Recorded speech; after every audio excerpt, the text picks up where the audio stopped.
Okay. We are live now on Instagram. Okay.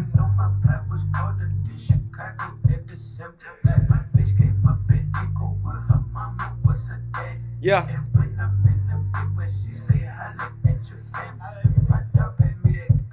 Yeah. Yeah.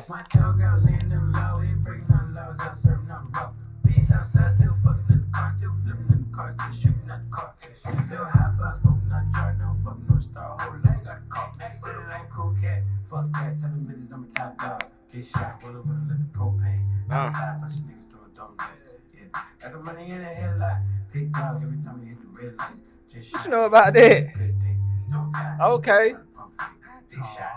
A million the banking, what was I thinking? Pistol in hand, mixed with the drinking. You the big dog, who is you spanking? Police tipped off and mama go banging. Said it was murder, but project is innocent. Okay. We coming in on that Isaiah Rashad featuring Juicy J and Project Pat. Got to. Okay. RP Young remix. But you already know. Yo, it's your boy SB High Star. We here on the HTG podcast where anything goes. Who we got in the building? Started with my boy. Yo, it's your boy Cass out. Y'all already know what time it is. Gang. Y'all already know what time it is. Hey, bro, we got some silent assassins in the building, my boy, right here. Hey, y'all already know, not your baby mama in the building. Hey, my brother, would you like to introduce yourself to the people? He's so cool. It's your boy Food. Cool kids. Chilling laid back. Hey, we got my twin in the building. You feel me? Hey, really special guest in the building. Been a long time in the making. You know, got to get them times right because I definitely didn't get it right the first time. But my boy, can you introduce yourself to everybody? Peace, everybody. My name is Andre Sullivan, 29, Greenville native, born and raised, author,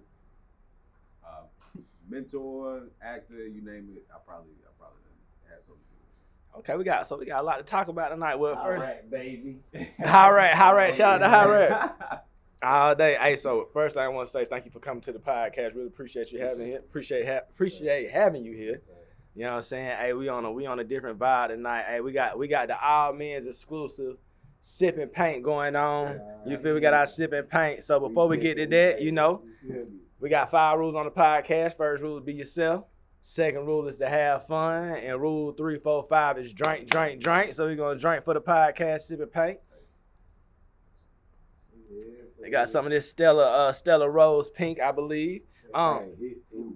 Hey, you already know. Hey, we want to shout out to Killer KJ, Gorgeously Red, Dirty D, I Deleted It, High Life, all those who couldn't be a part of the sipping paint tonight. Hey, we prayers are out to you. You know, I hope y'all enjoying yourself tonight on this Wednesday night. But hey, man, we got Andre Sullivan in the building, and bro, I know you was going into it, but let's get a brief background. You say you're from Greenville. Mm-hmm. What part of Greenville are you from? BMB? BMB, bro. One and only. Born and raised, bro. I graduated from Southside 2010. Went to Coastal. Okay. Went to broadcast communications. Wanted to do like news. Said I wouldn't like TV pretty, so I said I'd do like radio. And did a couple radio commercials and stuff. I did mass communication. You know what I'm saying? Yeah, that's what I went for. It was straight for a little bit. Then came back home after my aunt got sick and just kind of started to work and do my own thing, man. Started working. So was you went and got you a 9 to 5 type vibe? Yeah, bro. I was working security, and you see, I'm not big, bro. I just working security, bro. Well, I know how to do. You feel me? I gotta wear big coats out the building to look big. But it was, just doing what I had to do to make the rent, and, while I'm trying to do my own thing, trying to figure out what I wanted to do. Okay, that's what's up. So you say you went to Southside, graduated 2010. Okay, so you already know this brother right here. Oh yeah. Okay. Okay. I mean, smart. So he know Travis too. Yeah, you know Trey. Okay. That's my little brother. Okay, These both my, you know what I'm saying? They both my brothers, but Travis, that's my mama's son. Gotcha. You know what I'm saying? Okay, so Southside. Give me your give me a breakdown of Southside 2010. Ooh, Southside 2010. Boy, we were the first freshman class in the new school. Okay. Yeah, we was I was the senior in the new school. Yeah, they was the seniors and stuff, bro. I did band. I was on the band. Yeah, ROTC. And ROTC, Bro, bro. used to do it. He used We to was work really out here. playing. No, I was on the step team, you know.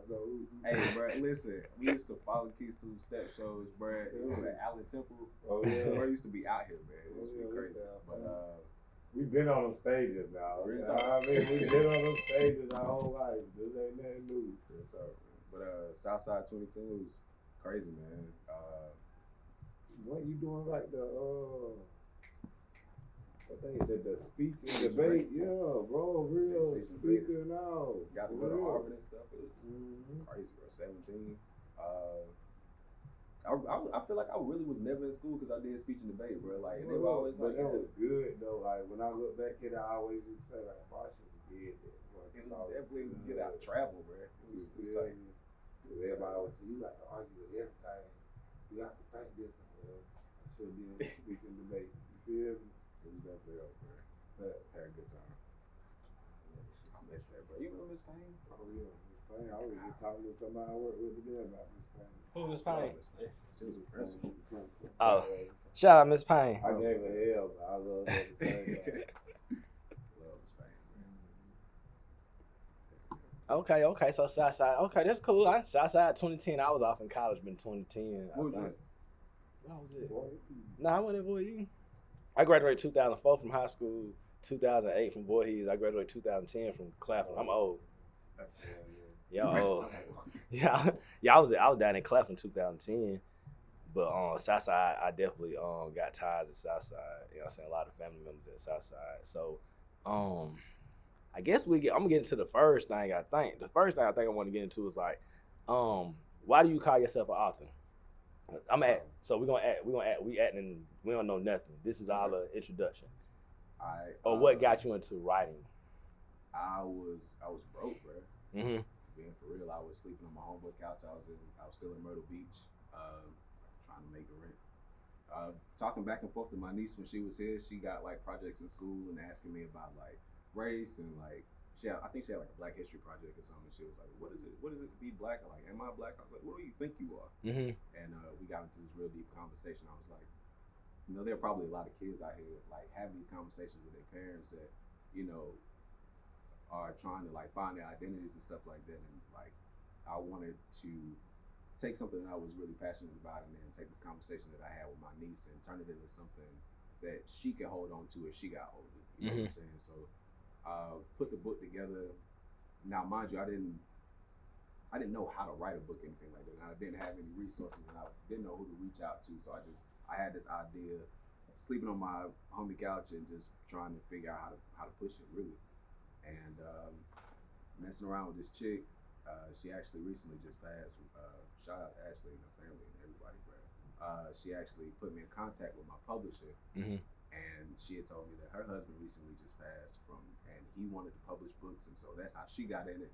She heard about my idea with the conversation with my niece, and she was like, "This is really good. Like a lot of kids need to hear this." And so, Divine Intervention again, 2016. I put out Just Like Me.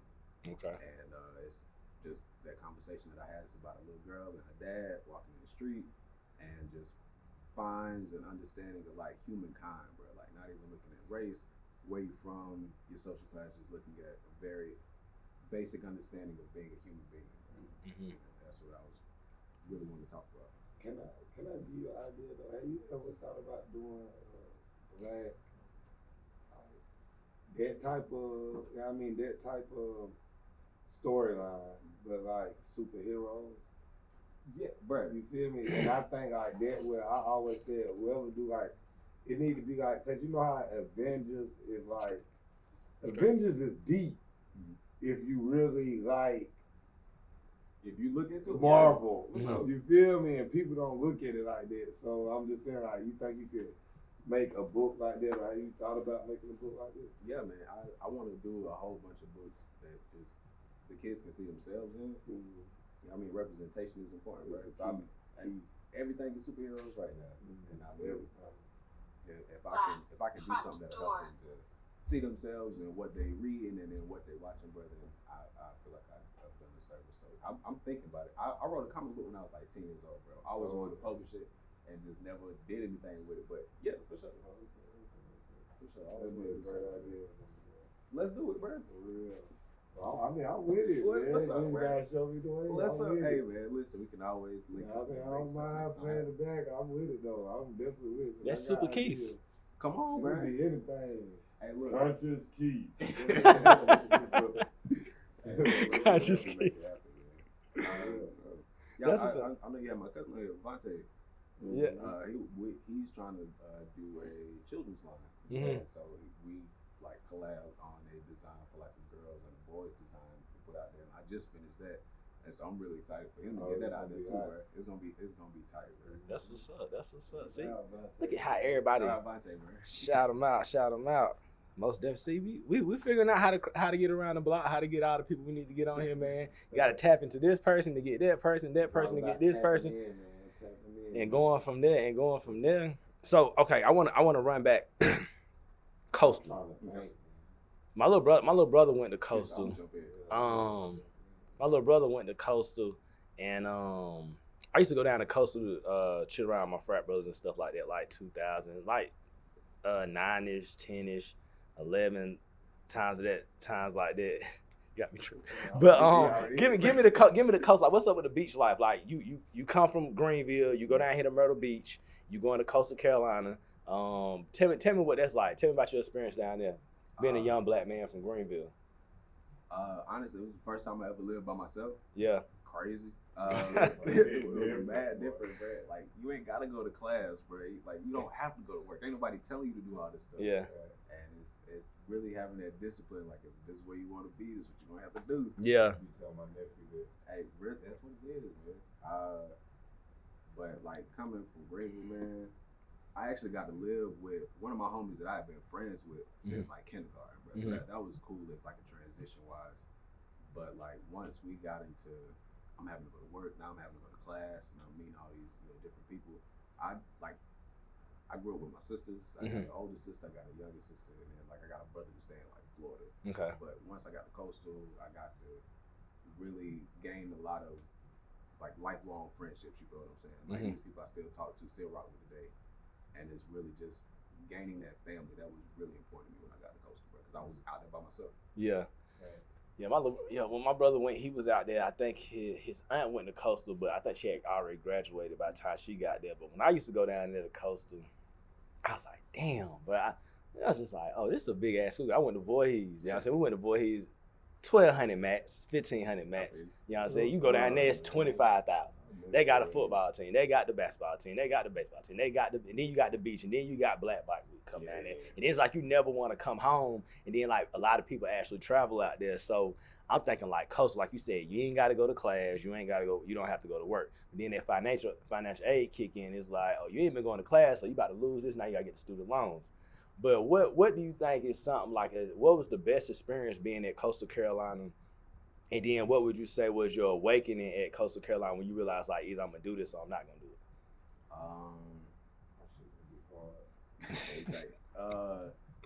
I think the one thing that really stuck with me once I got down there was that really this is one of those you can do this so you don't have to do this type deals, bro. And it's like everything that you come up with, all your people on your back about doing what you're supposed to do, blah blah blah blah blah.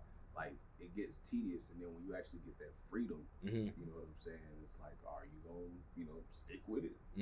So I really struggle with that. Like my grades were never a problem. It was just keeping interested. Yeah. You feel what I'm saying? And Coastal was a lot of distraction, bro. Like I worked at Ripley's. Yeah. Down on the strip. Oh, bro. okay. So you talking about Black Bike Week? I was in the middle of it. Yeah. It was a great time, man. So I mean, having that healthy balance of having fun and then get what you need to get done. And I think once I met the shorty that I was with down there and we moved there with each other, I realized, okay, I'm probably gonna be here for a while. We're getting serious. I was like, okay, we getting serious or whatever like that. And I never did that in college ever. no, I regret it now. He was he was in a fret. It sufficed him not to do it. I just I had roommates, and so my roommates was like, we don't want to have people here constantly. Yeah. You know, so one of my roommates was in a relationship, so we understood that back left right room was like that's his area. You know what I'm saying? And this room is my area, and that other room is the deuce dog area. But The you know what I'm saying? The deuce dog. What is deuce dog? Chris, two of them things. Oh, okay. Yeah. Two of them things. Two of them things. He want to do it. He just want to roll up two of them things all the time. Yeah, that's how you see it. At least got two of them. Yeah, cause it just when I used to go to Coastal, it just be so many different cultures out there, so many different races and things like that. Like Voorhees, we had African Americans, we had people from the islands, we had a couple people from overseas, but like just really like seeing all them multiple cultures and things of that nature going down there to the coast. I was like, bro, I don't never want to come back from the beach. And we used to go down there a lot. Can I tell you something? Oh yeah, tell us anything. I think I had the best time when I went to state. Oh like, yes. Being at Coastal and then having that opportunity to just break off from class today, like we're shy.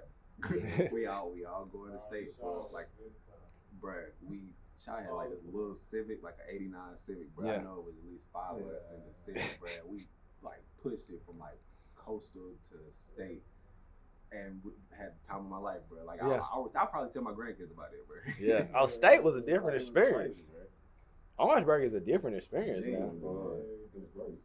Yeah, I mean you got like OC Tech, Claflin, you got State, then you got the other random schools that's around there, and then it's just a whole vibe. And then yeah. Well, I went down there like in y'all era. Down there where we was. You miss being around black people though, bro. Like going to a predominantly white institution and then like having that couple days at state, bro. I was like, why my heart feel like this? Bro? I feel so good, man. It's crazy. But did you take advantage of the opportunity to? Okay, I'm gonna give you a scenario. I got 2 cousins. They went to USC. Now they knew everyone on campus of our background, of our culture, but they didn't take advantage of the opportunities because they were more to themselves. Mm-hmm. So like you go to a USC, they probably got the NAACP, you probably got this, you probably got the UNCF people, so you got all these different programs for the African Americans, but they didn't take advantage of that. So when you being in Coastal, then we're gonna go ahead and get to the next thing. Did you take advantage of being around your type of your people, or did you was like, let me network with everyone out here and take advantage of this, and then you can go to state and wild out when you want to? I try to do a little bit of both. Yeah. Because I worked in the communications department, mm-hmm. so that was pretty much how I was able to just have the extra bread in my pocket. My boss, shout out to Joan Trupiano, because she was just an advocate of people. You know what I'm saying? Making sure that I had what I needed, being so far away from my people. And like, best Christmas giver, bro, just will speak words of wisdom into you, and just an all around genuine good person, bro, like for sure.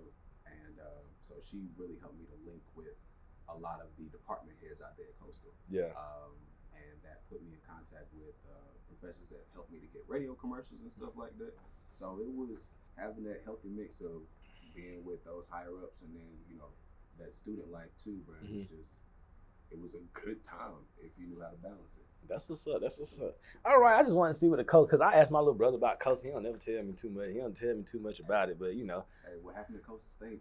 Hey, I feel you on that note. And then Francis Marion right around the corner. Oh, boy. See, I knew that would spark something. Okay, so. Francis Marion. I loved it. Hey, shout out to the We Too Deep crew at Francis Berry. Y'all know who y'all are. Y'all know. Hey, shout out my boy Dump out there holding it down with the We Too Deep crew when we was out there in school. Okay, so we talked about you. You published your first book, and you said the name of it is Just Like Me. Just Like Me. Okay, so when I hear that, have you ever seen the movie Black Like Me? I don't believe so, but it sounds familiar though. Okay, I think it's Black Like Me, and I think it's a book also, but it's about a white man. Basically, Is a white dude to wake up black.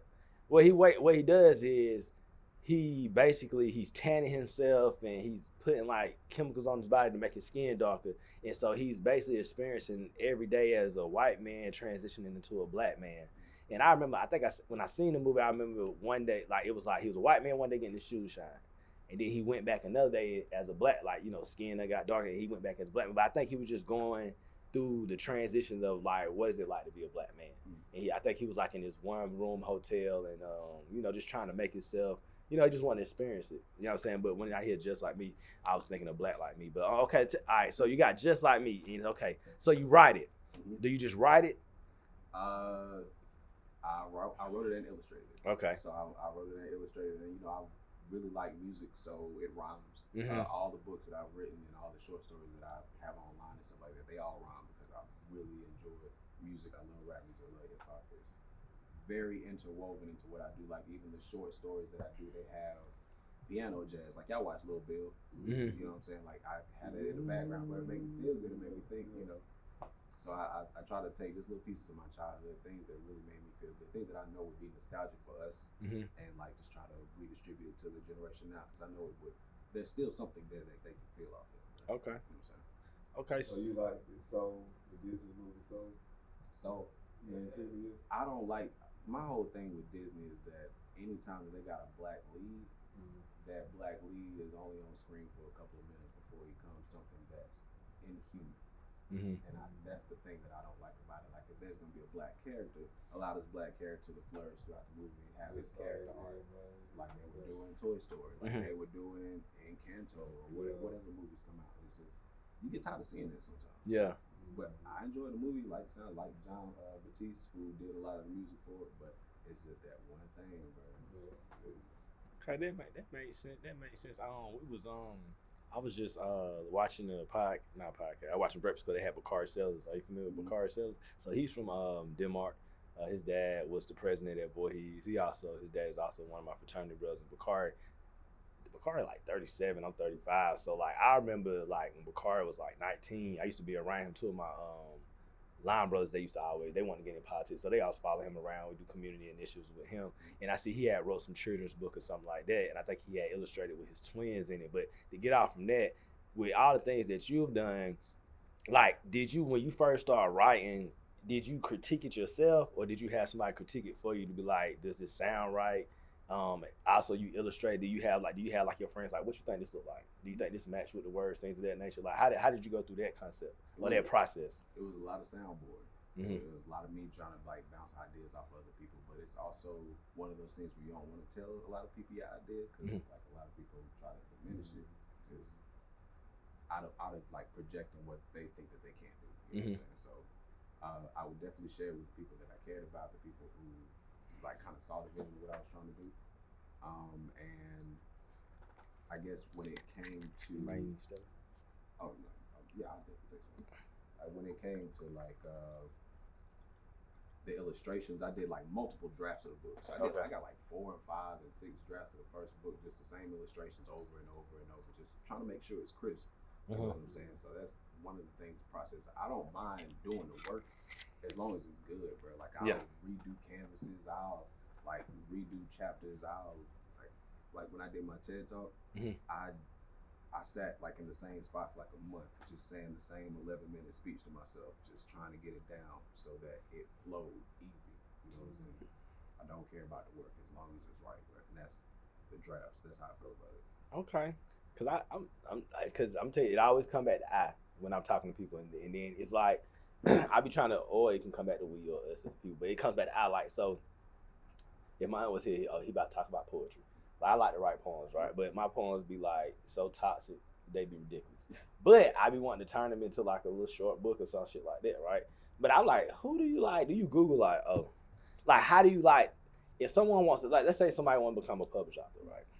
What are the steps they have to take? Like, what do you have to do? Like, do you just write it and then you go to a place like, hey, I want y'all to publish this, things of that nature? Like, because some people don't know how to get out their dreams because they don't know how to do the research to get it out. You know? Honestly, my thing was I didn't know, and I've always been the kind of person to just go try to get it if I don't have it, or try to work out a means to get it. So I'm always trying to learn something new. So wanting to get that information is definitely going to be a piece of it. But like my whole journey from not being an author and then finally like having 3 books out, having 1 bestseller, that's literally all divine intervention. Yeah. You know what I'm saying? Like I don't feel like I've done anything special. You know what I'm saying? I feel like I'm just doing what I've seen other people do and just try to put it together as best I can when it's time to present it. Just did it like everybody else would do. Exactly. You just hit. And I hope that it hope that it transfers. You know what I'm saying? Like, hope that people get it. And that was really it. Like, I'm not doing anything differently, anything special. I'm just taking what I've seen some of the great people do and then try to put my flavor on it and try to make sure that it's felt. You know what I'm saying? Okay, I like that. Now, cause I done mentioned your name to a few people, and they was like, "Hey, he dope. You gotta have him on there." And like, you know, just like somehow following Instagram or going on somebody's page, and I see who they follow. I start following people, and then we ran into each other one night, and you was like, "Bro, I know you." And I'm like, "Yeah, I know you too." And I'm like, "Hold on, what's your Instagram?" And like, "Oh man, we supposed to be blah blah blah blah." And then you know we kind of reconnected, but that was. I think you had just came from a ceremony or something that night. Okay, yeah. At after Oh party. my God, that was a good night. That was a good. With my nonprofit. We did a fundraiser. We have a fundraising gala every other year. We didn't get to do it last year because pandemic and everything. But get together with all the boys, their moms, their parents, and we come in fellowship and we celebrate the boys. I think they really need that. Now they get tuxes, bro. They get dressed up and come out and flex. Get into the boys though. Okay. Myself, along with Justice Cox and Braylon Jones, we co-founded a nonprofit called Young Brothers Academy, and we mentor young men that are 8th to 10th grade. We feel like that's a real malleable time for young boys. Like you know, we're not little boys anymore, but we're not grown men. We're moving into that teenage stage. 8th grade is when you really gotta snatch them, right? Because about 10th or 5th, well, they can be gone by then. So I mean, it's just that is. I mean, trying to reach them where they at. You know what I'm saying? And, our whole motto was trying to be somebody that we needed when we were younger. So like that's really the whole MO as to how we get through to the boys and how we talk to them. Like more so Justice and Braylon lately, because I've taken more of a step back to focus on like art because I do art full time now. So that's taken a lot of my time and a lot of my pressure. But Braylon and Justice they take it and they soar with it very effortlessly, and like what they do for the boys is incredible. And I know that going forward, what we've started is just going to be a seed, and we're just going to continue to grow these young men and put them back out in the community that they came from, and just continue to make it an even more beautiful place. Some places they can be proud of. All right, That's what's up. It's important, bro. See, I definitely got a fantastic job. I gotta give them this job for real. They on that positive shit. But shout out to Braylon and Justice, bro. Hey, shout out to y'all who need that, bro. And just be lost. Feel me? And be people that be our age, bro. Yeah. You feel me? Who be needing stuff exactly like what they talking about at 25. Yeah. You right about that. You feel me? And what you saying that, I just want to know, like, I was thinking to myself, I was like, before we get into the art, because that's going to be another meat and bones of it, but like, what made you want to create, what made all three of y'all come together collectively and be like, hey man, we need to do something. Let's do a nonprofit. Let's make, because see, some people be like, hey man, bro, let's put a logo up. Let's say we're doing this, but I'm pretty sure y'all got everything all in order as far as paperwork, things of that nature. Got everything stamped, but like, what made y'all come together? Like, be like, hey man, you know what? We really need to reach back out to the youth. A divine intervention again, bro. Yeah. Justice is an elementary school teacher. Okay. He invited me to come speak to his class with my children's book. We linked up that day. We got to talking, chopping it up. Found out we were right here. Same ideas, trying to make sure that the kids had the keys that they needed. And that once we found out we were right there, maybe 2 weeks later, Braylon invited me on his podcast to talk about my book. Okay. Figured out we had like ideas. What's the name of Braylon podcast? Brilliant Views. Hey, what's up, my boy? Brilliant Views. Shout out to them. Got to chopping it up, and it was like, yeah, man, I've always wanted to do something like that. So we got to get with Justice, and that came together, and we sat around for weeks trying to figure out what we're gonna call it, what the colors mean to us. I mean, down to the nitty gritty. Got our 501c3 stamped, and it was so crazy because we went around to everybody trying to figure out, like, well, what do we do? And people trying to tell us it costs this to get your LLC, it costs this, and we were just like, well, let's just take a step back and see what happened. Once we got everything established, where it was I can't even explain how things just started to come together on their own, and we sit back a lot of the time, like when the gala, we don't have any money in our account as a whole, but we pull off a sold out gala. The boys got their tuxedos fully paid for, the food is paid for, like that's God. That's amazing. That's why we tell people, like, when stuff really be meant to be, don't stress it. You feel me? Because if, you walking on the right path and it's meant divine intervention, like you said, bro, it's gonna happen. You feel me? That's why I be trying not to stress certain shit. Yeah. You feel me? Because when you stress it, they just make you put like the positive energy on it. Because you're like, this might not happen, or this might. If you just sit there, negative energy, and take a breath. You feel me? And just like, woosah. This shit gonna happen, man. Because I want it to happen. And this shit always happen, bro. Yeah. You feel me? I always come through, bro. Just like they say, you may not come when you want it. Mm-hmm. You gonna be there. It's gonna be. And see, like I said, since we having our sip and paint and chill, we creating over here. I'm gonna go back to another, like coming up. My father, he's a social worker, right? He got his PhD from Clark, Atlanta. So while he was at Clark, Atlanta working on his PhD, he had a program. I can't think of the lady name that was on the program, but it was called From Boyhood to Manhood and Sisterhood too. Every summer, bro, like I had to go stay with my dad, and my brother would come with my little brother. Bro, go to work with him every day. Bro, we eat free at Clark, Atlanta. We got access to all the facilities. You know what I'm saying? We had a little basketball team. You know what I'm saying? We used to get beat by the actual AAU team at Clark. But at the end of the day, I used to always wonder, like, damn, Dad, you had me coming down here like I'm young, but I'm kind of like, I'm like 5th grade, 6th grade, but I've been going since I was like in 2nd grade. So it's always something to do. But then I thought about it as a single father. You know what I'm saying? He's up there in Atlanta trying to make his way working on his PhD. He like, okay, I feed my son every day. Cause I get breakfast and lunch there, and then we can eat when we get out. So, you know what I'm saying? It was like, that was a way for him to provide for me in another way, but at the same time, man, all the inner city youth that was all around the Clark, Atlanta area, what they call it, the AU, around that area, man, like you walk up the street, the project's right there. You know what I'm saying? You walk around the corner, it's another set of projects. So all those kids got to come to this program for free, and like, so it was like they were feeding them. You know what I'm saying? They was taking them on trips. We used to always do the Chattahoochee River. We go whitewater rafting and things of that nature. So it's like, sometimes when we invite people on the podcast, it just strike a nerve in me. I'm like, oh, this person remind me of this. Not say you remind me of my father, but I understand you giving back to the community. And then when I graduated from Claflin, I ended up getting a job for a guy that used to go to my school at Voorhees. It was a mentor organization. And basically, like, I had 4 kids. I remember one of them that stood out. His name was Marquise. I used to go pick Marquise up every day from school.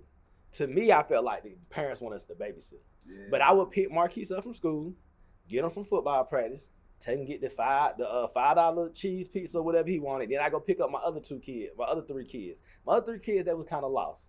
But I would always try to go pick them up every day, and we just all come together. We go to Barnes and Noble. I let them read a book, do their homework, eat some pizza, whatever. But a couple of my kids, like, I'll pull up on them, they smoking. I have to write my notes like, look, bro, you shouldn't do this, walk, this and that. And but it was the point of the mentor organization. Like, I liked it. I like being able to be who I am, but then speak to another child or someone younger than me that's in school and be like, hey, look, I don't want you to be like me. I want you to be better than me. And these are some of the mistakes I made. I want you to kind of like avoid these mistakes or pivot when you get to this decision. Pivot and go another direction. But like with that being said, I don't know the ins and outs of your business, but I see that it's just still going up. And the thing is, tell me how it made it hard for you to have a nonprofit. And let's say you are getting funded for somebody who has a nonprofit or someone who has a program dealing with kids, but they're doing it all the wrong way because they just want to get the money because let's say it's so much money out there and basically committing fraud. So how hard is it for someone like you and your 2 partners to try to make it work when it comes to like, hey, you know what, we might want to apply for this funding or we might want to do this and do that. Like, is it like a lot of red tape to get there? When we first started, we found out without the 501c3, a lot of organizations wouldn't even talk to you. Like I had a lunch with Tom Joyner one time. Like he came to Greenville, and it was like maybe me and like 12 other people. You know Rhonda Rollins? Yeah, I heard of her. Rhonda Rollins, super kind lady, was kind enough to actually get me in the lunch just so I could shake the man's hand. Grew up listening to Tom Joyner. Yeah. And I was telling him about YBA, and I was just like, I'd really love for you to come and talk to the boys. Is he King the what's that dude name? The comedian? Yeah, this time doing the 107. Yeah. So he was here in Greenville, and I was telling him about YBA, and he was like, "Well, y'all got your 501c3." I was like, "Well, not yet. We're still sitting up here getting work done." He was like, "After you get that, come back and talk to me." Yeah. I was like, "Dang, bro!" And then we found out that was what we were hearing constantly. Yeah. So what is it? It's really just showing that you're legitimate in the eyes of the state, like you are a legitimate organization in South Carolina. You know what I'm saying? So once we got that, we saw that what started to open up to us. So we just learned to have our P's and Q's, like be on our P's and Q's and have our T's crossed. You know what I'm saying? And it's having that preparation. You find you won't have to deal with a lot of the red tape. You won't have to deal with a lot of the pushback because it's that knowledge that you went out and seek for yourself. It's like, well, I know what I'm dealing with. I know what I'm gonna deal with once I go into this room. If there's any opposition, anything like that, we'll deal with it as it comes. But I know what I know going into this room. Correct. That's right. So basically proper preparation. 12 P's. Yeah, I get it. It's one of it's a bunch of I be trying to get it right sometimes. but it get to that though, man, and like I salute you. I'm proud of you, and it's just like, man, it's good to see. Another thing, it's good to see people that actually come up with an idea, they prepare, and they execute it. And it's like, because, man, it's like people have, like, we sit here and we have so many different dreams, we have so many ideas, and we talk about stuff, we write stuff down, but we never just actually take the initiative to do it. But it's good to see a young black man like yourself, and you doing so much, and it's just different aspects of your character. And one of them is really giving back to the youth, because, man, like, somebody got to reach out there and touch them and uplift them and tell them, like, hey, bro, you may be doing this wrong. It's a right way to do it. I'm not going to chastise you, but let me show you a different route. Absolutely. You know what I'm saying? And let me show you a different way how you can get to it. It may be a couple more steps, but you can get to this way without going that way. And I promise you, bro, if you stick with it, it'll find you. You know what I'm saying? Like, where you feel like you got to go out and look for all the stuff that you feel like you don't have, to whatever you think you're trying to do, whatever your goals are, you feel like a lot of people just don't do out of fear of not having and not knowing. And I'm just like, I promise you, if you just start, like, it'll meet you. It'll find you exactly where, but you gotta, like, meet it with the passion that you want to actually manifest it. You know what I'm saying? Correct. Okay, I like that. Keith, how you feeling over there? Yeah, all right. High rack in the building? Yeah. Fat no. So tell me this. What do you, before we get to the art, because we can get there, tell me, what do you feel like the state of the black community is in right now? And we can go from parenting to young adulthood. We are in the process of figuring out, like, we've been trying to figure it out for the last couple hundred years. Yeah. And I hate to say figuring it out. I want to say navigating the waters. Okay. And I feel like in navigating the waters, we are finding our foot genuinely. We may not be in the speed or in the consistency that we'd like to see. Maybe I don't think I've ever seen black people in the state of having a consistent, just having what we need as a whole. Yeah. But I think that having those conversations and continuing to make those needs known, like, because closed mouths don't get fed. Correct. Making those needs known is what's going to help us to get that to the forefront and help us to actually keep us moving forward. But it's a collective effort. Genuinely, I feel like it's a collective effort. Okay. I feel like we just need to get how to deprogramming. You feel me? And by that meaning doing the type of work that you're doing. You feel me? Showing black men, especially black men, because I don't think the community will be as bad if we knew what we was doing. You feel me? So, like, having more structure and deprogramming. Yeah. Looking at petty shit. Like, unlearn the bad shit. It just, and basically, and like me personally, like I feel like we're growing, but I feel like we still not, just myself, bro. Like, I feel like I don't know how to sometimes I express myself, but I don't know how to get that message across the correct way without talking down. Or if I'm not or making the person feel like I'm not talking down to them, because I don't know everything. So people assume that I'm just smart and I just like I got a master's degree, I went to college and stuff like that. Like I know things, but at the same time I'm learning things too. And I don't mind being wrong. But at the same time, I want to be able to have a conversation and we both learn something from each other, understand the flaw and what we need to do and go ahead and get to what we're trying to get to. Like we need to get to the finish line, but how are we gonna get to the finish line if we keep pulling each other 10 spaces back? You know what I'm saying? Stuff like that. So, but I do see a lot of progress. I see a lot of progress with just understanding that sometimes the cycle is not gonna be broke, but we can improve it. You know what I'm saying? A little bit, like we can go from teen pregnancy to people. You know what I'm saying? Like, I'm gonna tell you why I say that, bro, because we're right now in the era where anything is possible, bro. Yeah. You remember like 10 years ago when you really thought wasn't nothing possible? Yeah. Like when you wholeheartedly thought like niggas ain't gonna be flying, man. You feel me? And now motherfuckers really got jetpacks and shit and really can. You feel what I'm saying? So it's like now we know it's like literally anything is possible. Yeah, anything possible. I'm just saying, like, when I say the cycle not gonna be broken, I say there's gonna always be improvement. Like, I mean, I can't wake up tomorrow and say I'm gonna stop teen pregnancy, and it's gonna stop. Because what people be like, oh, I got pregnant early, so my dreams got cut short. I had to do this. Like, when your teen parent gotta tell that to their child, you already planted the seed in their mind. Mama couldn't be a model because she had me at 19, 21. You feel me? You get what I'm saying? So it's like I can't slap something and say we're gonna stop it, but we can. Like, we just improving. Like, I don't go back to deprogramming, bro. Yeah, like how you said. You gotta deprogram from a lot of stuff, and we gotta really know what's going on with us and as a whole. Okay. You feel me? Well, let's get to it. We're gonna get to it. Listen, we sipping in pain. I'm telling you, I'm not gonna tell y'all what we got going on here, but listen. Hey, we got Andre. What I made. Pick up the pen. All right, we got Andre Sullivan in the building. Yeah, we got our Greenville, well, we say our South Carolina man who has a stroke of the pen, a stroke of the paintbrush. Hey, let's talk about this art. How did you get into this art? What influenced you? Who inspired you to get into art? And once you get done with that, can you explain these two pieces that we have in front of us? Oh, sure.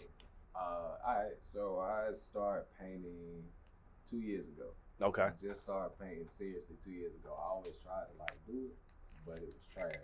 So just sticking with it, man. I was talking to the shorty. She was like, "Have you ever tried it?" I was like, "No."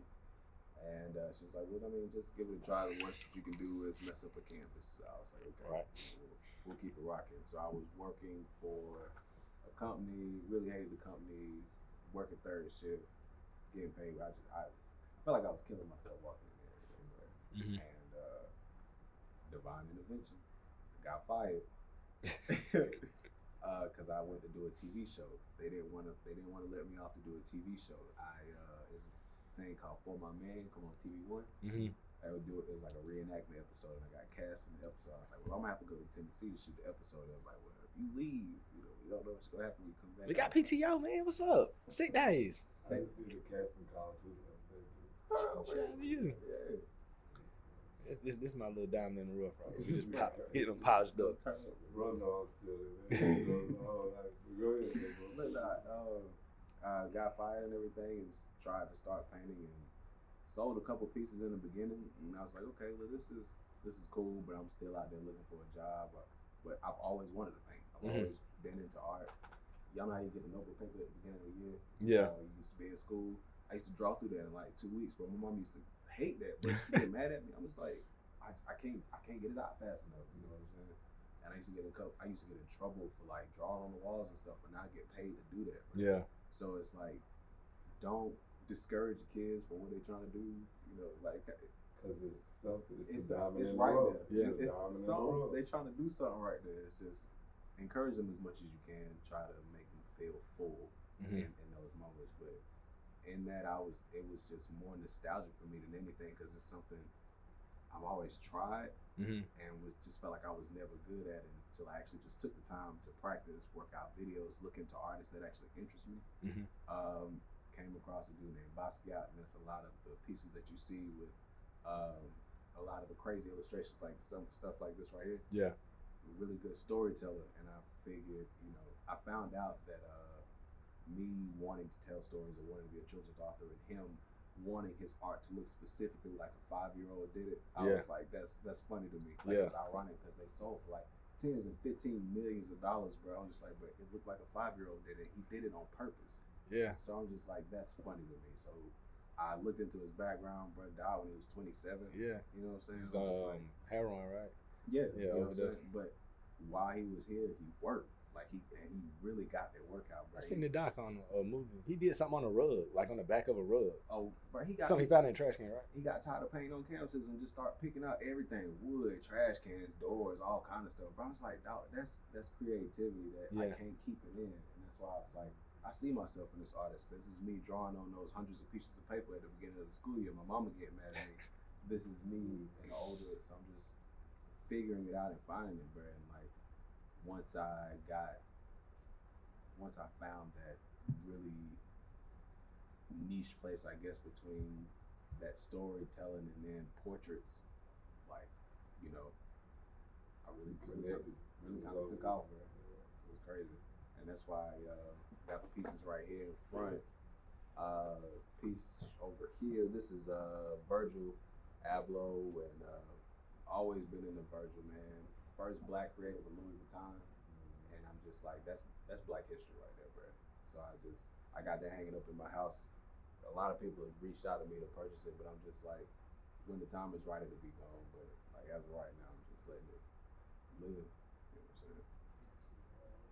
And this right here is just a reach, man. This is like the first piece that I did for 2022, and I've been working on it since the end of December. This was actually and I'm gonna pronounce bro's name wrong, Mandronian painting, and it's just broken up into pieces, bro. But I wanted to use powerful imagery in this, so I wanted to use the female body. And I think there's nothing more powerful than a female body. There's nothing more powerful than a woman, bro. And so, yes, nothing more powerful than a woman. Genuinely. So, with the lady, is that like silhouette? Yeah, at the bottom, that would be considered silhouette. Yeah, I want a bunch of them, just naked women. I don't know, when I move into my whatever I move into, I want a whole bunch of like that. You know what I'm saying?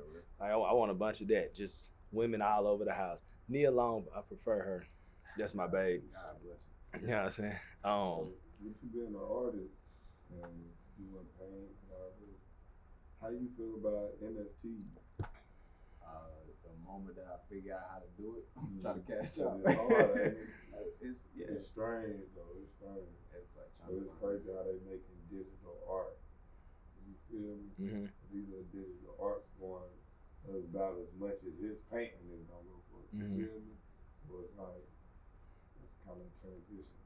It's like if I can find a website I trust, bro, I'm all over it. It seems cost effective, especially for the artists, bro. Mm-hmm. You know what I'm saying? That's what's up.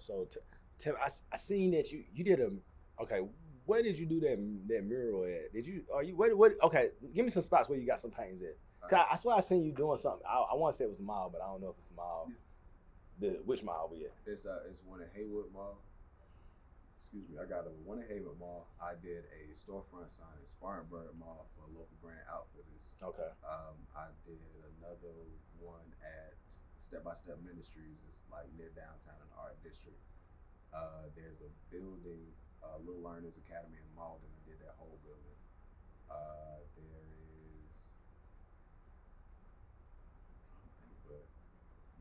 Did a couple of residentials.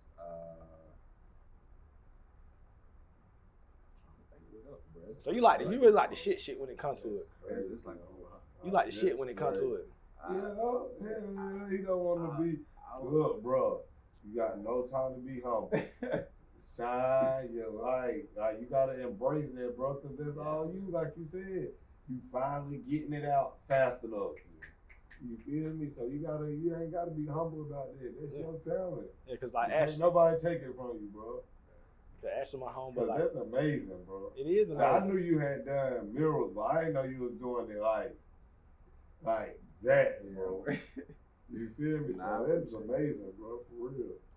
I'm grateful to be able to do it, bro. So when you do, like, let's say you did you did the building and modeling, right? And we're talking about outside, inside. Inside. Okay, inside. So do it when I get you to come do my building, do that include like, hey bro, it's chipping out, can you come work on it? Or when you do it, if you do it like on a wall, you gotta already be ready. Like, cause my thing is like, you do it on the wall and then I move out the house. I'm like, damn, how I'm gonna get there? I gotta cut this whole wall out some kind of way. Now, see, I've started working on traveling murals. Yeah. So I have a link where I can get like unstretched canvas. Okay. Just let me know how big your wall is, and I'll stretch the canvas the size of your wall, paint the mural on the canvas. So if you do move, you can take it with you. See, that's what's up. That's what's up. It's gonna be like a move, or it's gonna be like a roll up. It's gonna be a roll up type thing. But I found out a lot of people were running into that, bro. Like, man, I want to have a mural, but I don't know if I'm gonna move, and I don't know if the space is gonna be permanent. I was like, well, how can I still, make sure people can get what they want and still be able to take a room? I was like, well, let me just put it on the same canvas. Exactly. Yeah. Now you gotta pay for the canvas. You gotta pay for the travel. You gotta pay for the travel. Yeah. And you gotta pay for the mural. So guess what? He covering you. Everything you want. Do your whole house. But that's a good thing though, because see, I'm like, so I don't know if you noticed this thing right here on this wall. So I got my homeboy to run his studio. He reached out to you. I don't even know if you remember. I'll show you. We can talk about it. We talk about it off camera because he was. There's a whole bunch of people. Yeah. See, that's what I'm saying. See, I know that. I said, man, you need to holler at this dude. He can woo this and that. He like, I hollered at him. He told me this and that. And then I told him he was coming tonight. He was like, oh yeah, make sure you tell him when he. I said, I'll talk to him. I said, shout out to my boy CEO J. Hey, just to let y'all know we sponsored by Beloit. You know what I'm saying? Victory of life over death. You feel me? That's what the episode is sponsored by. HTG is sponsored by Beloit. Just to let y'all know this is in my background. You know what I'm saying? We're working on a masterpiece here. You know what I'm saying? We're working on a masterpiece. We have probably about 15 minutes to complete. I don't know, you know what I'm saying, certain people going to do certain things to it. I want to get into this, man. So, like,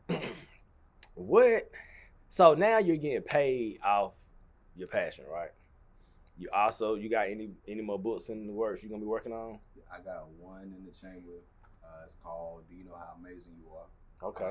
It's my first male character in any of my books. Okay. My first male main character. I got a lot of moms that hit me up like, when you gonna write any books with some boys? And I was like, so I tried to work out something with a character that's. Oh, you out here making moves. I'm trying to, man. I like that. But it's just like a love letter to yourself, man. When you feel down, you get in them days where the noise on the outside is just a little bit louder than you'd like to be, and it's just one of those things. Remind, bro, do you know how amazing you are? Did you forget that today? And it's one of those things that just remind you. Positive affirmation. Okay. I got a book for you. For the young women out there, the young African American women.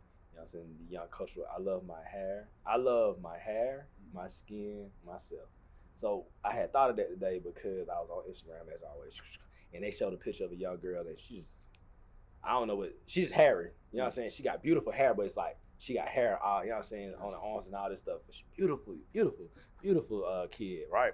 And I was like, they showed it like this is a beautiful woman, but this will somebody will say. Well, they said it's a beautiful kid, but people will talk down. So I was like, oh, I love my hair, my skin, myself. I like, and then plus I watched the Bakari Sellers interview today too. So yeah, that's it, man. You know, don't nobody steal that. I got that wrote down because we're gonna do co-writing and things of that nature.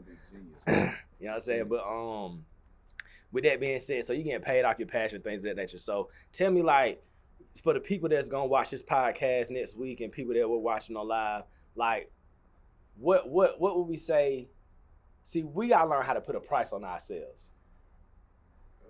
You know what I'm saying? We gotta learn how to put a price on ourselves, right? And it's hard because I'm still trying to figure out how to make this podcast pay for itself. But we still in it. Like, people are like, oh, you 140 something. I'm like, nah, we still in the beginning, bro. You gotta put work in. But see, like, it ain't like this scribble scrabble. It ain't like this is chicken scratch. So like, when it comes to a piece, what size is this canvas right here? This is 3 foot by 3 foot. Okay, so we want a 3 foot by 3 foot. I don't know how detailed, but let's say it's something simple. How do you price your artwork? Because at the end of the day, you doing it, like, this is what you do full time. Yeah. So then this guy pay the bills, this guy do this, got to afford your luxury. So how do you price your artwork?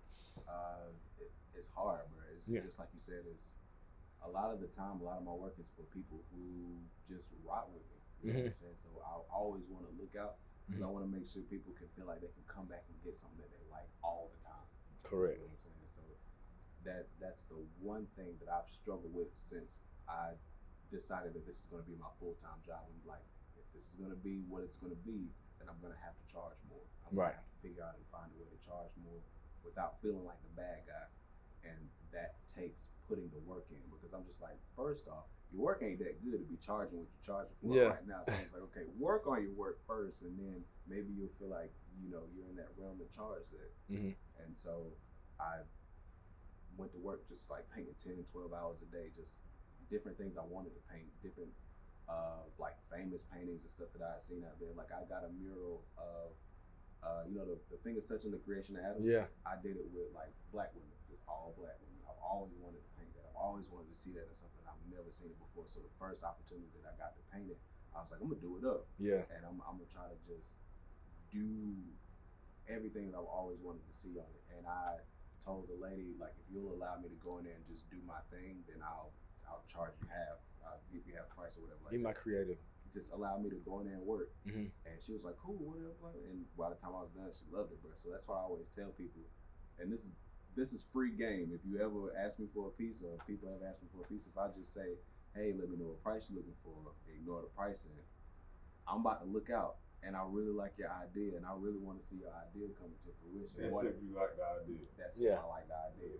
If it do something to you, like, you know what? I don't like that. That's a challenge. That's the one. Like, if it really hit me like that, and I want your idea more than I want your money, bro. Yeah. And I realized that's gonna keep me alive a lot. That's gonna keep me motivated to keep doing this. That's gonna keep me. Because it's like you looking for a challenge, something to keep you on your toes. Exactly.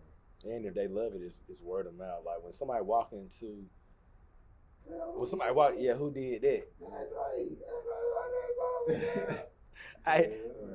That leads to my next question. So, let's say cash out myself. Let's say like, hey, I really want you to do this, right? We look at it and we're like, this is amazing. Do you identify your flaws in your paintings, and do you share them to people, or do you just keep it to yourself so you know what to improve the next time? The whole process of me painting is me hating it. Yeah. Like I yell at it. I'm like, why am I doing this, bro? I done tricked myself into doing this shit again, bro. Like, what am I thinking about? Like that's the whole process of me just sitting in front of the canvas every time. But I've always been tough on myself like that, bro. Like I am my own worst critic, and if I don't push myself, or if I wasn't blessed to have people in my life to push me the way that they have pushed me, I wouldn't be as far as I am. So it's like pushing myself in that way. It's the process. I've become acclimated to it. I may not share all of it. Like, hey, you know, this is real. I think the most that I'll say, if it turns out really good, is this is probably one of my favorite pieces, right? But I won't tell you about what it took to get there. Yeah, I feel. I mean, like, I'm just looking. I know my mom. I have a cousin. His name Ezel, bro. Amazing. Ezel, man. Like, if you ever been to Epic, Motown, whatever. You remember they had the jazz paintings on the wall? My cousin did all those. That's tight. You know what I'm saying? He did all those. And I remember I love you, cuz he did a picture of me and my LBs. It was pretty good. But I'm thinking, like, if I pay you, I need to make sure I got the best face. You know what I'm saying? My mom was like, well, that looked like Scoop, but his forehead big. Like, but then again, my hairline was receding, so who knows? I don't know. I had the braids there. Forehead is big. Out there, you feel me? But what I'm saying is he's an amazing artist, and as he sings, he's with a band, he paints, he does all this random stuff. Like he's great at what he does, but he's been doing it his whole life. And then I think in his later years, he has like, this is me. And let's say let's say he's 50. I don't know. But like, let's say the last 10 years, he was like, this is me. But it's like with you being the age that you are so young, it's like you're catching, like you like, oh, this is me. And then like it's just gonna continue to go. And I don't like, I mean, I can't predict your life and things of that nature, but I don't see any, like, without a positive that you have around you, everybody got what they go through, rough patches. But I don't see you allowing something to affect how you can share your expressions with the world. You feel me? And like everybody had their triumphs and they had their ups and downs. And I believe my cousin went through a whole lot of stuff, but where he's at now, and I believe he's in a happy place. So he's able to paint, he's able to draw, he's able to be with his band, sing at his best. He understands how to take care of his, let's say, 50-year-old body. I don't think, he might not even be 50, but he might be 50. You know what I'm saying? Because, yeah, who knows? But I kind of know how old my mom is. But at the end of the day, like, now, like, when I used to see his old work, I'm like, damn, he was great. But when I see some stuff he do now, I'm like, you know what? I could tell he really took his time on it. You know what I'm saying? So when I was asking you, do you point out your flaws, I guess that's something for you to improve on. And let's say somebody say, oh, I don't like this, but they want to keep it. How do you feel about that? Oh, no, you can't keep it. It's mine. Yeah. It's in this opportunity, in this thing, you reached out to me to get the project done, right? Mm-hmm. I put in the time, get out the idea, and everything is finished, and you don't like it. Cool. That's 100. That's totally fine. That's art is subjective anyway. Art is always subjective. Mm-hmm. And I've dealt with customers who didn't like what they had, and I'm like, okay, well, we worked out a refund situation because it's never that real to me. But do they like really not like it though, bro? Or is it? Cause they want to keep. Like I'm saying, I don't like it, but I keep it. If you want to keep it, that's where I have the dilemma. I'm like, why do you want to keep it if you don't like it? You know what I'm saying? That don't make sense. They want a discount. Just trying to scam me. They're just trying to scam you because they're not trying to grade you as an artist, but they're not really trying to pay you what you're worth. Yeah. Exactly. So them the people 500 on top. And see that's what made me feel so crazy because I'm just like, I'm already trying to do this for pennies on the dollar while I'm still trying to pay my rent and stuff like that. But y'all want money. I'm like, all right, well, doing what I can. So let me ask you this. Is there any other artists in Greenville that you like, oh yeah, I got it, like, you know what I mean? Are you going to art gallery shows like, this how we come, this me? I've only put one show together that was downtown. Mm-hmm. It was called For the Culture. I sold it out. It was at this place called the Gizmo Bar, and I changed it to the Social Lounge now. Okay, I'm familiar with Social Lounge, but I've never been. By my cousin Jeremy, hooked it up. He was a DJ in there. We had drinks. It was packed. I just started painting, bro. So I'm just like, ain't nobody gonna show up to this thing, man. I'm trying something. And once that show happened, and people were hitting me while we were in there trying to get tickets, I was like, oh, we did something today. Yeah. We really did something today. So was it something different? You feel like it was like you kind of tilt the scale that you didn't know was there? Or did it do that good?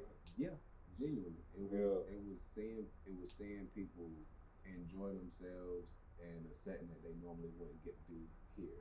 You know what I'm saying?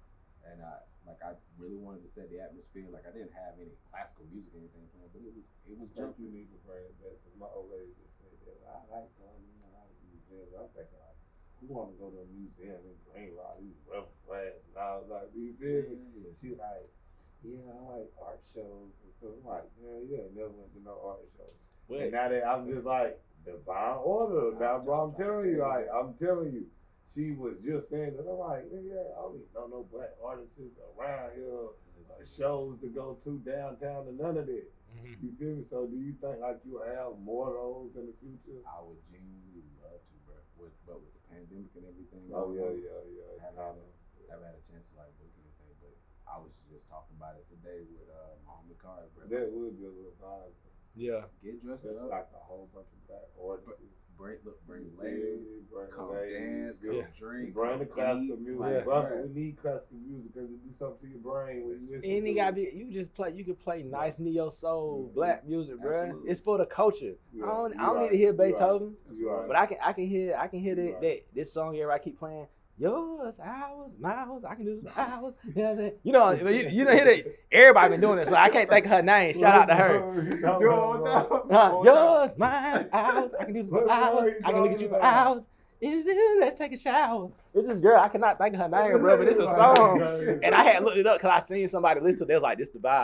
Oh, you talking about? I know what you're talking about. That ain't Nudie or something like that. When she be like, I can listen to your voice. Yeah, that one. That's what I said. It's ours. Oh my God. Divine order. Oh my God. Yeah, so, but I'm just saying, like you said, like when we say for the culture, that means we need to take, to me, I'm like, let's take over what we got going on. I think, like I said, that means we got to tap in a little bit more, bro. We got to figure out what you got going on. We need to check in with what you got going on. Other people need to check in, and then we just need to be a part of this thing. Let's create our own black excellence here because we don't have to, like I say this all the time, we don't have to take our shit to another place to be recognized. We just need to learn as a community up here in the upstate to recognize each other and just uplift each other. I know, like, I mean, it's gonna be the person that you ain't liking on this, you ain't liking on that, but like at the same time, let's create our black excellence here. Like, why we can't be our own Mecca here in Greenville, South Carolina? You know what I'm saying? It's a vibe. We just gotta create it, and it's them people out there. It's them people out there. It used to be. I mean, I remember used to be in the Capitol Nights, bro. Like, I mean, I'm Omega, but I used to be in the Capitol Nights when I was younger. Come on, Uncle was the Capitol, but I just remember those types of how you say y'all having the galas and things of that nature for the young men, and like, you know, you just gotta tap into certain stuff like that. Yeah, you know what I'm saying. So we just gotta roll with that, man, and go from there. I can say this for hours and hours and hours, bro. Is there any artists that you like competing with? Are there painting artist awards? I don't compete with nobody. Okay. But I mean, are there names? Respectfully. I understand that. I understand what you're saying, but it's names out here that don't ran across your table, like, just like, have you heard of him? Oh, he does art too. If anything, I'm checking for these artists and keeping me hungry. You know what I'm saying? Because the artists that I look for and agree with, they do incredible work. I mean, their technique is just, it's stupid. It's so stupid that it'll make you think like, why am I doing this, bro? But then they'll give you that same love back, like, dog, you killing this. Like, I'm like, you think my stuff is as good as yours? That's crazy to me. Yeah. So I don't think it's ever a competition or anything like that. Because the people that I really enjoy their pieces, they always show the same love back, bro. So, yeah. That's what's up. I like that. Well, I'm gonna be honest. I don't know no other artists right now. Black artists right now in Green. But now I do have a friend from Denmark. Her sister, she does a lot of art, bruh. Her name Fee. We call her Fever. She be doing it. She do these like Fever things in Colombia, but she's in Atlanta right now. I gotta look up on Instagram while I got a chance so I can just show you her stuff. Her name Fee. Yeah, whatever. Fifi, something like that. Let's see if she got some of her stuff up here. I don't know. She got so many pictures. I just claimed my Instagram off. Yeah, I said. Yeah, we was talking about that. Look, people was hitting me up like, bro, you sick? Did you train? Did you sell your Instagram? I was like, nah, bro, I'm just trying to start. COVID got my Instagram out. Man, so I guess it's some of her stuff right here, bro. Like, that's tight. She be just doing stuff. I don't know if this her, but like this is on her Instagram. Yeah, that's funny. And these probably some of the stuff that she be doing. I'm not too sure.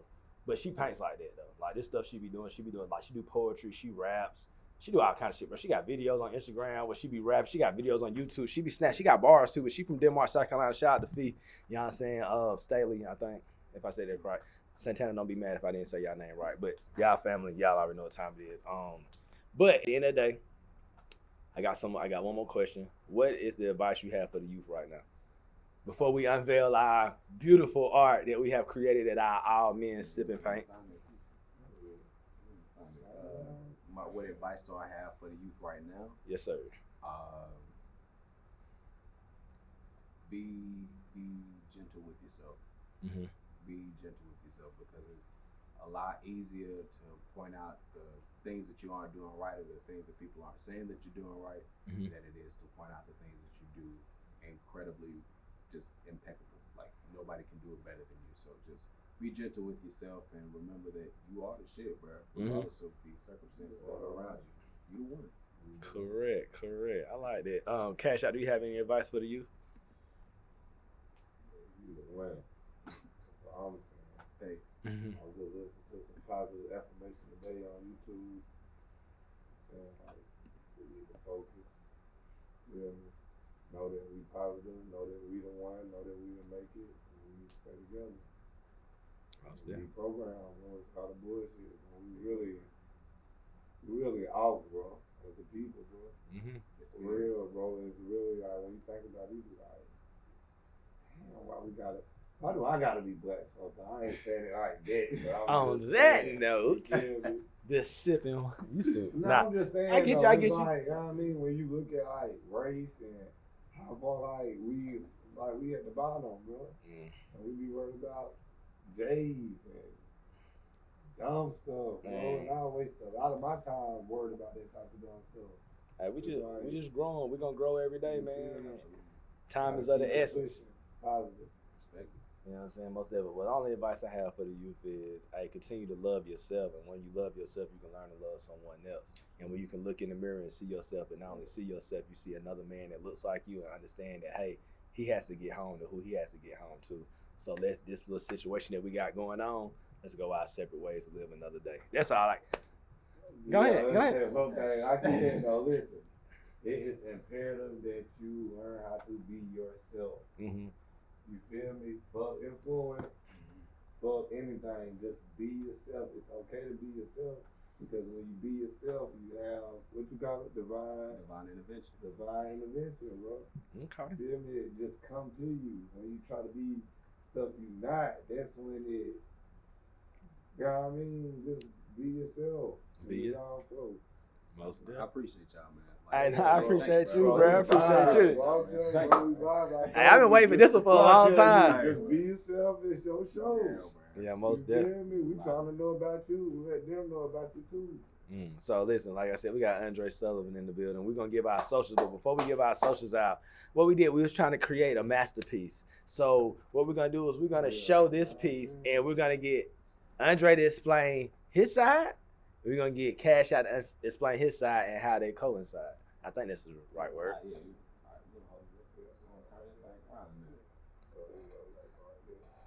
Yeah, see, this is my side. Hold it for me, Andre. This is my side. You feel me? I say I've done my scientist shit. You know Okay. And this is like, you know what I mean, the black hole. You feel me? You know what I mean, different. You know what I mean, transportation, teleportation, all that. So one black hole to the next black Yeah, hole. you know what I mean. Just know everything is possible. Don't forget that, and it's all energy. You feel me? As long as it's energy, anything can happen. Okay. All right, now you hold it and let Andre explain his side. All right, so what you're seeing is this is the empire, the sun people is where we come from, where we're going. Well, he got they messed it up. This is us, just trying to figure out how to get to the other side. You feel what I'm saying? And this is the other side. We always blocked out of here, but you see there's energy waiting for you.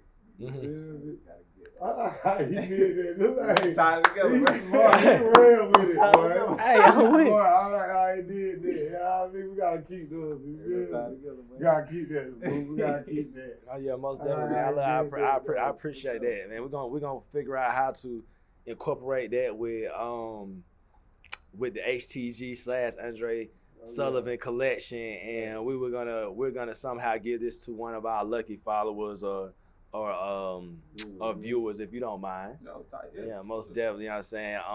And let somebody hang it, because now you can have a free piece from Andre and Cash Out. But as we get to the end of our HTG podcast. He just got went off me and really got I'm telling you, man. You know what I'm saying? Yeah. He seen the vision through. All I had to do was give him an idea. Yeah. And he seen it, bro. That's what's up. Real art. That's what we do, man. Artiste. Used to. Why you saying artiste? Tell everybody where they can find you at, my boy. It's your boy Cash Out. You can find me on Facebook, obviously, at Cash Out Keith.